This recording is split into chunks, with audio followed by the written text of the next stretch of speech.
ಭರ್ಜರಿ ಗೆಲುವಾಗಿದೆ. ಮತ್ತು ಈ ಕಡೆ ಕುಮಾರಸ್ವಾಮಿ ಅವರು ಭೇಟಿ ಮಾಡಿದ್ದೀರಾ? ಒಂದು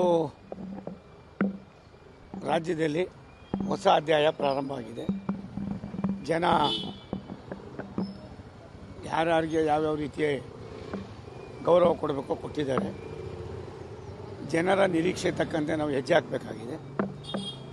ತುಮಕೂರಿನಲ್ಲಿ ನಾನು ನಿಲ್ಲೋದಕ್ಕೆ ಮೂಲತಃ ಕಾರಣರು ಸನ್ಮಾನ್ಯ ದೇವೇಗೌಡರು ಸಾಹೇಬರು, ಸನ್ಮಾನ್ಯ ಕುಮಾರಸ್ವಾಮಿಯವರು ಮತ್ತು ನಮ್ಮ ಪಕ್ಷದ ನಮ್ಮ ಗೃಹ ಸಚಿವರಾದ ರಾಷ್ಟ್ರೀಯ ಅಮಿತ್ ಶಾಜಿಯವರು.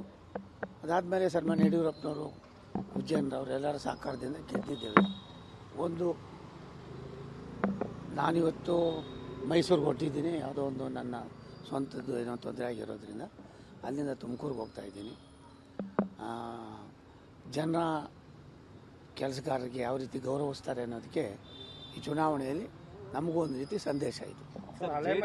ಹಳೆ ಮೈಸೂರು ಭಾಗದ ಒಂದು 5-6 ಕ್ಷೇತ್ರಗಳಲ್ಲಿ JDSನಿಂದ ಬಿಜೆಪಿಗೆ ಒಂದು ನಿಮಿಷ 5-6 ಕ್ಷೇತ್ರ ಅನ್ನೋದಕ್ಕಿಂತ ಹೆಚ್ಚಾಗಿ JDS ನಾವೆಲ್ಲ JDS ಜನತಾ ದಳದಲ್ಲಿದ್ದವರು, ಜನತಾ ಪಾರ್ಟಿ ಜನತಾ ದಳದಲ್ಲಿದ್ದವರು.